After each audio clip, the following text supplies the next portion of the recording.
Suatu hari,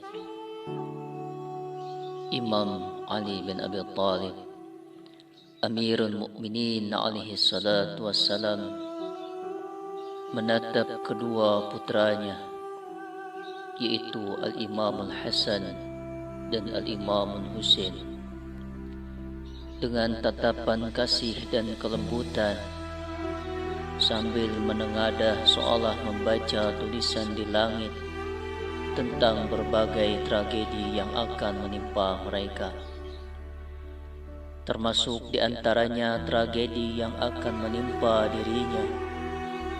Sungguh menakjubkan. Imam sudah memprediksi di tangan siapa kesyahidannya akan terjadi. Dialah orang yang pernah bekerja padanya, yaitu Abdurrahman bin Muljam. Pada 19 Ramadan 40 Hijriah, seperti hari-hari biasanya, Al-Imam Ali bin Abi Thalib pergi ke masjid di Kufah untuk melaksanakan sholat subuh. Seperti telah mendapat firasat, Imam meminta kedua putranya, yaitu Al-Imam Hasan dan Al-Imam Husain, untuk melaksanakan sholat subuh mereka di rumah saja. Padahal biasanya mereka menyertai sang ayah sholat berjamaah di masjid.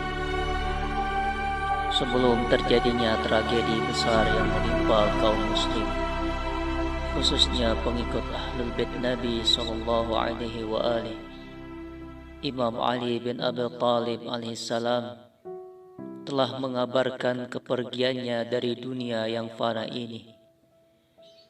Saat Imam beranjak keluar dari rumahnya, terdengar kicauan burung-burung dan angsa yang sangat nyaring.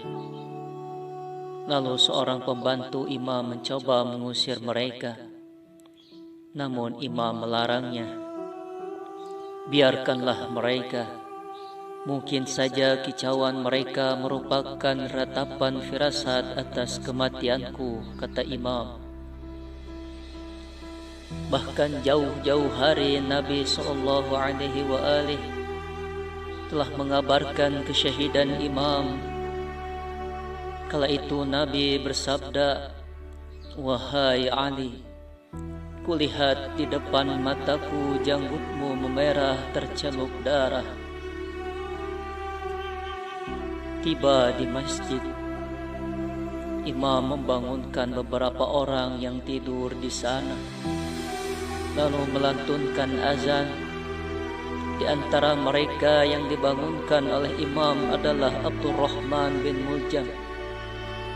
Ia tidak segera bangun ketika Imam membangunkannya dan berusaha menyembunyikan sesuatu di balik bajunya.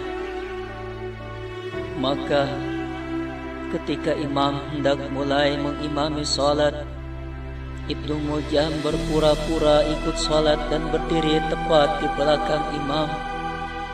Lalu ketika Imam sedang bersujud, Ibnu Muljam menarik pedang beracun dari balik bajunya dan memukulkannya tepat mengenai kepala Imam.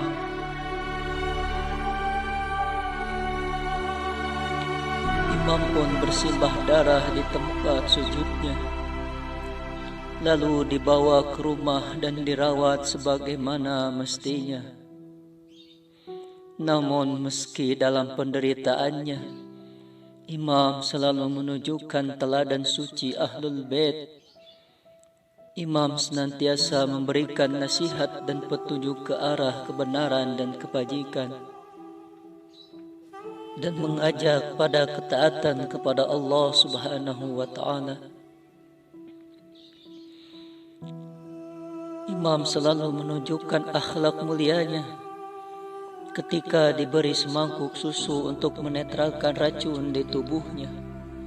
Imam hanya meminum setengahnya lalu berkata, Berikan susu ini kepada orang asing di penjara. Perutnya kosong. Seorang bertanya, siapa orang asing di penjara itu, wahai Imam? Beliau menjawab, orang yang telah berusaha membunuhku, yaitu Ibnu Muljam. 3 hari Imam alaihissalam terbaring dan sakitnya semakin parah.